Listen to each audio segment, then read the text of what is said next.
बाप कधीच रडत नाही, त्याची आई वारली तरीही रडत नाही, बाप वारला तरीही रडत नाही.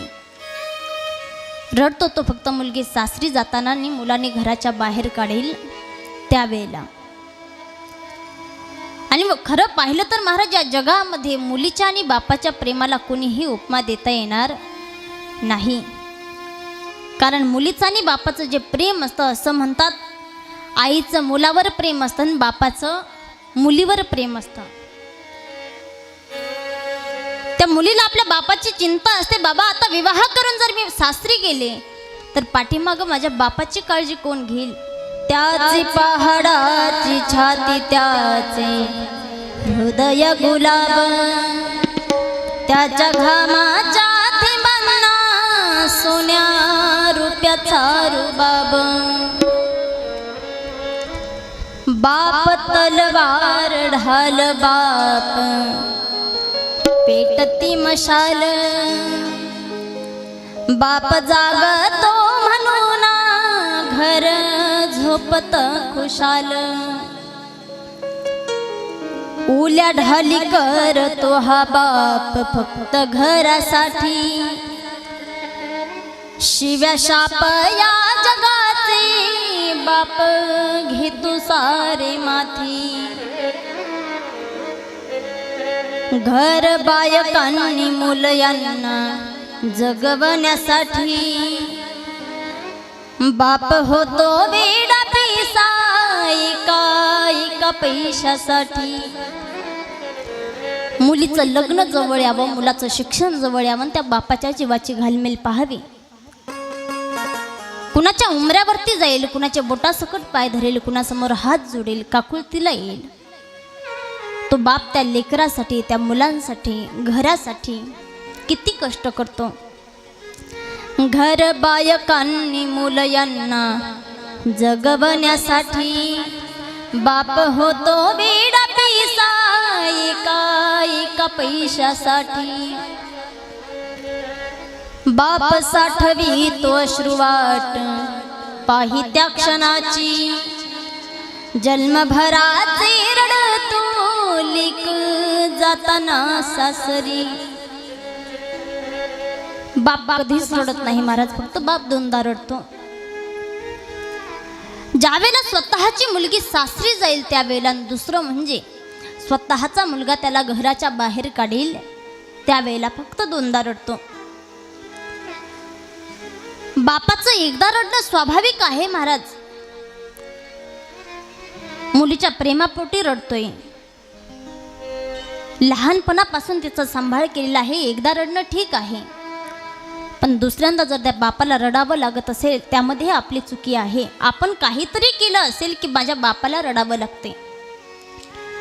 म्हणजे जीवनामध्ये असं कधीही कार्य करायचं नाही. एकदा बाप रडतोय ना, आपण ही काळजी घ्यायची की बाबा काहीही केलं तरी माझ्या बापाला दुसऱ्यांदा रडावं लागणार नाही. कारण त्या बापानं आपल्यासाठी कष्ट केलेलं असतं महाराज, दाखवत नाही तो बाप. ज्या वेळेला त्या मुलीचं लग्न होतं, लग्न झाल्यानंतर ती मुलगी सगळ्यांना भेटत येते, आपल्या बापाच्या जवळ येते आणि बाबाला बाबा म्हणून हाक मारते. आणि मग मात्र तो बाप जेवढं काही जन्मभराचं साठवलेलं अश्रू असेल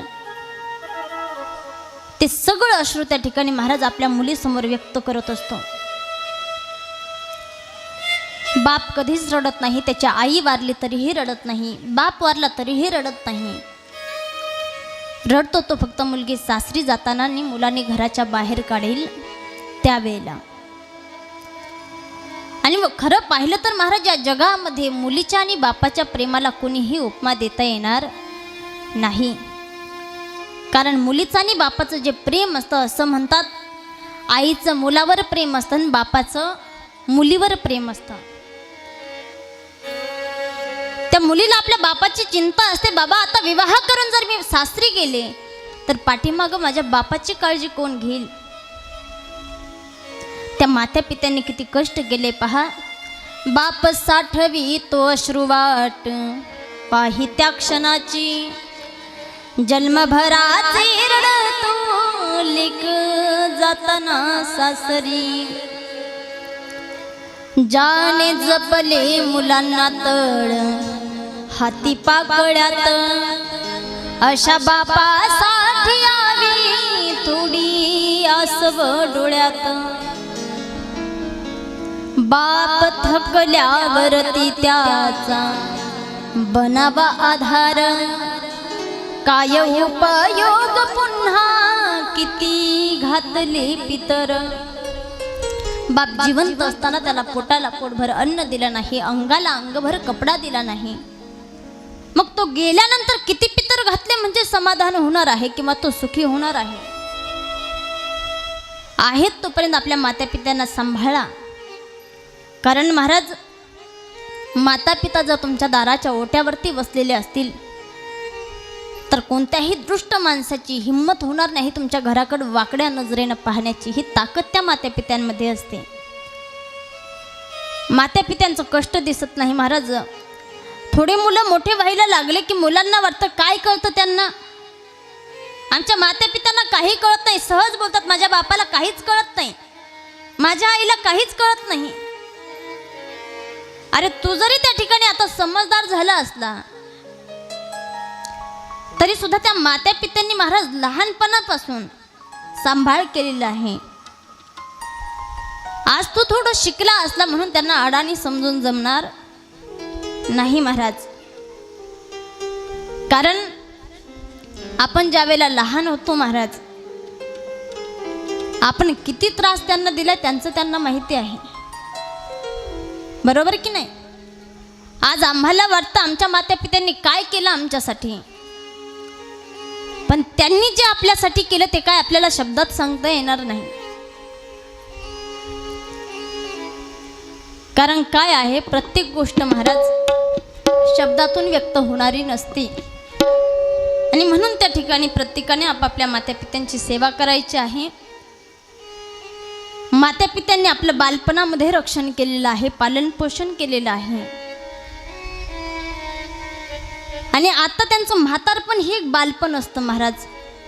म्हातारपणामध्ये लहान मुलांसारखं ते वागत असतात, पण आपलं कर्तव्य आहे आपण त्याही परिस्थितीमध्ये त्या माता पित्यांची काळजी घेणं आपलं कर्तव्य आहे.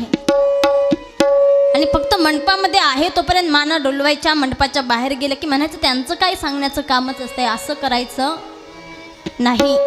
ह्या ज्या काही गोष्टी आहेत त्या आत्मसात करायच्या आहेत. थोडं कुठली तरी गोष्ट सिरियसनेस आपल्यामध्ये असला पाहिजे, बरोबर की नाही. प्रत्येक गोष्ट सहजासहजी घेऊन चालत नाही. एखादी गोष्ट गांभीर्याने सुद्धा घेतली पाहिजे. या ठिकाणी मी हे सगळं कशासाठी सांगितलं महाराज, जसा रुक्मिणी मातेचा विवाह झालाय, रुक्मिणी माता त्या ठिकाणी आपल्या सासरी गेलेली आहे श्रीकृष्ण परमात्म्यासोबत. त्या बापाला जे दुःख आहे ते व्यावहारिक जीवनातल्या आपल्या बापाला सुद्धा दुःख आहे, हे विसरायचं नाही.